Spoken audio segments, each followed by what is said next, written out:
Hello दोस्तों, स्वागत है आपका मेरे यूट्यूब चैनल MK मैथ 629। तो आज हम पढ़ेंगे आयत के बारे में, आयत की परिभाषा, आयत के गुण और आयत के क्षेत्रफल परिमाप के बारे में। तो शुरुआत करते हैं आयत की परिभाषा से। तो आयत किसे कहते हैं? आयत वह होता है जिसके आमने सामने की भुजा बराबर हो, ठीक है, और प्रत्येक कोण 90 डिग्री का हो। तो आयत की परिभाषा होती है चार भुजाओं से घिरी बंद समतल आकृति जिसकी आमने सामने की भुजा बराबर और प्रत्येक कोण 90 डिग्री का हो, वह आयत कहलाता है। ठीक है, ये आयत की परिभाषा हो गई। तो आयत का चित्र ऐसे बनता है, ये आयत का चित्र हो गया। इसमें ये वाली और ये वाली भुजा बराबर है और ये वाली बराबर है और प्रत्येक कोण 90 डिग्री का है। 90 डिग्री के कोण को इस प्रकार प्रदर्शित करते हैं, इस प्रकार ये 90 डिग्री कोण होता है। जहाँ भी आपको ऐसे दिख जाए वहाँ 90 डिग्री को कोण होगा। तो ये 90 डिग्री कोण है सारे के सारे। और आयत के गुण पढ़ेंगे अब। आयत में क्या कैसे क्या होता है। आयत का प्रत्येक कोण 90 डिग्री का होता है। एक तो ये तो पहले जान लिया हमने। जैसे ये कोण ए है, ये इसका मान 90 डिग्री होगा, और ये बी है, इसका मान भी 90 डिग्री होगा। ये सी है, इसका मान भी 90 डिग्री होगा। ये डी है, इसका मान भी 90 डिग्री होगा। तो ये सभी बराबर है, प्रत्येक कोण 90 डिग्री का होगा।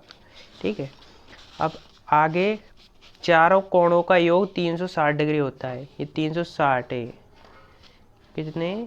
360।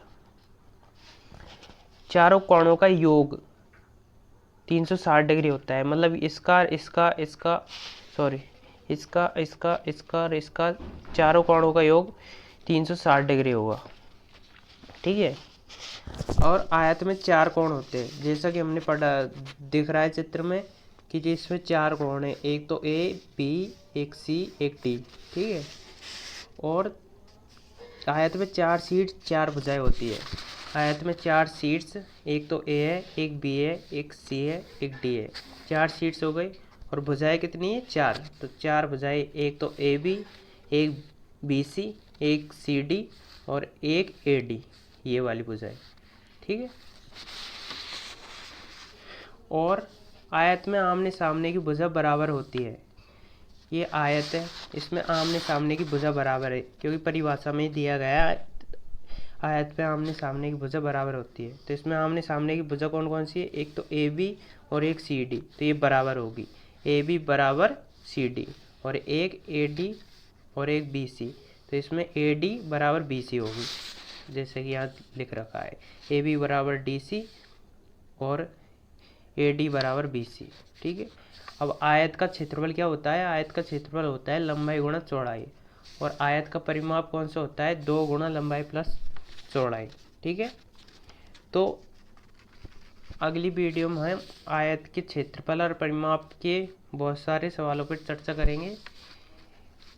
जब तक के लिए जय हिंद, और मेरे यूट्यूब चैनल MK मैथ 629 को सब्सक्राइब करिए और लाइक करिए।